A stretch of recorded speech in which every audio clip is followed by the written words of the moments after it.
আপনাদের জন্য আজকে একটা দারুণ ভিডিও নিয়ে আসছি। এই ভিডিওতে আপনারা দেখতে পারবেন যে হিন্দু ধর্ম অথবা সনাতন ধর্মী হজরত মুহাম্মদ সাল্লাল্লাহু আলাইহি ওয়াসাল্লামের আগমন বার্তা সম্পর্কে বিস্তারিত তথ্য দেখতে পারবেন।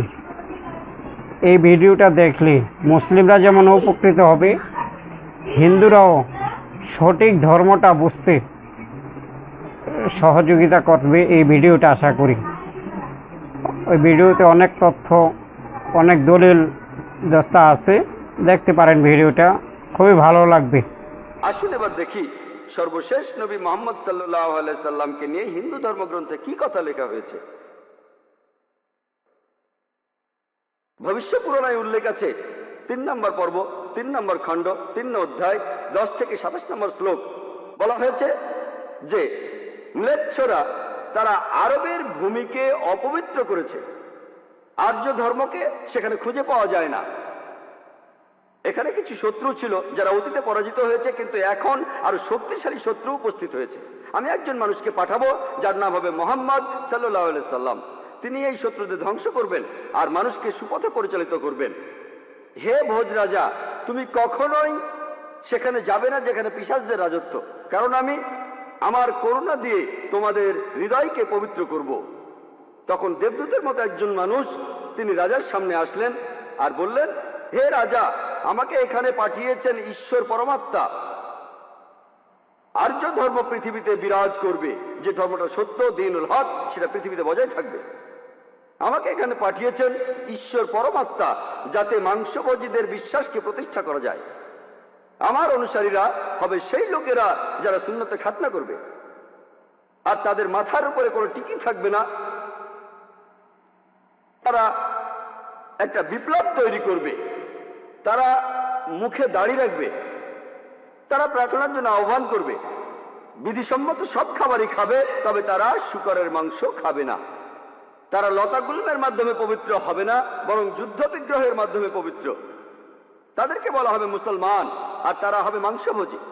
এই ভবিষ্যৎবাণী যে একজন ঋষি আসবেন, আর সেই ঋষির নাম উল্লেখ করা হয়েছে মুহাম্মদ সাল্লাল্লাহু আলাইহি ওয়াসাল্লাম। আর বলা আছে তিনি মানুষ জাতিকে সঠিক পথে পরিচালিত করবেন। আমরা জানি মুহাম্মদ সাল্লাল্লাহু আলাইহি ওয়াসাল্লাম আরবদের পথ দেখিয়েছেন। সে সময়কে বলা হয়তো আয়ামে জাহেলিয়া, অর্থাৎ বিশৃঙ্খলার যুগ। তিনি তাদের আলো সন্ধান দিয়েছেন। আর বলা হয়েছে তার অনুসারীদের খতনা করা থাকবে। মুসলমানরা খতনা দেয়, তাদের মাথায় কোনো টিকি থাকবে না, মাথার পেছনে কোনো লেজ থাকবে না, মুসলমানদেরও থাকে না। তাদের মুখে দাড়ি থাকবে, মুসলমানরাও দাড়ি রাখে। তারা একটা বিপ্লব ঘটাবে, তারা প্রার্থনার জন্য আহ্বান করবে, আর সেটা হলো আজান। আমরা মুসলিমরা আজান দেই, নামাজের জন্য আহ্বান করি। তারা সব বিধিসম্মত খাবার খাবে, কিন্তু শূকরের মাংস তারা ছোবে না। আমরা মুসলিমরা শূকরের মাংস খাই না। তারা লতাগুল্মের মাধ্যমে পবিত্র হবে না, তারা পবিত্র হবে যুদ্ধ বিগ্রহের মাধ্যমে। আর পবিত্রকরণে আমাদেরকে বলা হয়েছে সত্যের জন্য যুদ্ধ করব, অন্যায় অবিচারের বিরুদ্ধে। তাদেরকে বলা হবে মুসলমান, তারা হবে মাংসভোজী। ভবিষ্য পুরাণের এই ভবিষ্যৎবাণী একেবারে পরিষ্কার ভাবে সর্বশেষ ও চূড়ান্ত নবী মুহাম্মদ সাল্লাল্লাহু আলাইহি সাল্লাম এবং তার অনুসারীদের কথা বলছে। মুহাম্মদ সাল্লাল্লাহু আলাইহি সাল্লামের নাম বিভিন্ন জায়গায় অনেকবার বলা হয়েছে, হাতে সময় নেই, সেজন্য ভবিষ্য পুরাণ থেকে কয়েকটা উদাহরণ দিচ্ছি। এই ভবিষ্যৎবাণী করা হয়েছে ভবিষ্য পুরাণের 3য় পর্ব, 3য় খণ্ড, 3য় অধ্যায়ের 5 থেকে 8 শ্লোকে। এছাড়া বলা আছে ভবিষ্য পুরাণের 3য় পর্বে 1ম খণ্ড, 3য় অধ্যায়ের 21 থেকে 23 নম্বর শ্লোকে। সর্বশেষ আর চূড়ান্ত নবী মুহাম্মদ সাল্লাল্লাহু আলাইহি সাল্লামের কথা উল্লেখ করা হয়েছে অথর্ববেদে 20 নম্বর গ্রন্থে 127 নম্বর অধ্যায়ের 1 থেকে 14 নম্বর মন্ত্রে। এগুলোকে আরো বলা হয় কুন্টুব সুক্তাস। কুন্টুব সংস্কৃত শব্দ, অর্থাৎ পেটের একটা লুকানো গ্রন্থি। তার মানে এই মন্ত্রগুলির অর্থ লুকানো রয়েছে, এগুলো পরে জানা যাবে।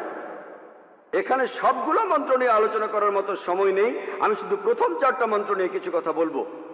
1 নম্বর মন্ত্র বলছে তিনি হলেন নরসাংসা, তিনি হলেন কাওরামা, তিনি পরাজিত করবেন 60,090 জন শত্রুকে। 2 নম্বর মন্ত্র বলছে তিনি উটের পিঠে চড়বেন। 3 নম্বর মন্ত্র বলছে তিনি হলেন মামা ঋষি। 4 নম্বর মন্ত্রে তাকে আরো বলা হচ্ছে রেব। 1 নম্বর মন্ত্র বলছে তিনি হলেন নরসাংসা। নরসাংসা শব্দটা এসেছে নর থেকে, অর্থাৎ কোনো ব্যক্তি বা একজন লোক।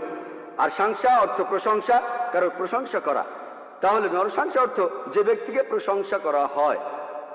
আর আপনারা যদি মহানবী মোহাম্মদ সাল্লাল্লাহু আলাইহি সাল্লামের নামের ইংরেজি অনুবাদ করেন, যদি তার নামের ইংরেজি অনুবাদ করেন তার অর্থ যার প্রশংসা করা হয়, তাহলে নরসংসা শব্দটার আরবি অনুবাদ করলে সেটা হবে মুহাম্মদ সাল্লাল্লাহু আলাইহি সাল্লাম।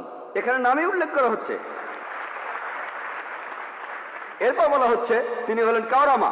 এই কাওরামা শব্দটার একটা অর্থ সংস্কৃতিতে হলো শান্তির রাজপুত্র, আর মুহাম্মদ সাল্লাল্লাহু আলাইহি সাল্লাম শান্তির রাজপুত্র ছিলেন। আরেকটা অর্থ হলো যে বিদেশে যায়। হযরত মুহাম্মদ সাল্লাল্লাহু আলাইহি সাল্লাম হিজরত করেছিলেন মক্কা থেকে মদিনায়, তিনি বিদেশে গিয়েছিলেন। এছাড়া প্রথম মন্ত্রে আছে তিনি 60,090 জন শত্রুকে পরাজিত করবেন। আর সে সময় মক্কায় যেসব লোকজন থাকতো তাদের মধ্যে যারা নবীজির বিরুদ্ধে ছিল তাদের সংখ্যা আনুমানিকভাবে 60,000 জন। 2 নম্বর মন্ত্র বলছে যে তিনি উটের পিঠে চড়বেন। কোন ইন্ডিয়ান ঋষি, কোন ব্রাহ্মণই কখনো উটের পিঠে চড়বেন না, কারণ মনুস্মৃতিতে বলছে 11 নম্বর অধ্যায়ের 202 নম্বর অনুচ্ছেদে বলা হয়েছে একজন ব্রাহ্মণকে কোনো গাধা বা উটের পিঠে চড়তে নিষেধ করা হয়েছে। এতে বোঝা যাচ্ছে ইনি কোনো ইন্ডিয়ান ঋষি নন। 3 নম্বর মন্ত্র বলছে তিনি মামা ঋষি। মামা অর্থ মহা, অর্থাৎ মহান ঋষি। আর এছাড়াও অন্যান্য ধর্মগ্রন্থ বলছে সেটা মোহাম্মদ ঋষি। 4 নম্বর মন্ত্র বলছে তিনি হলেন রেব। রেব অর্থ যিনি প্রশংসা করেন।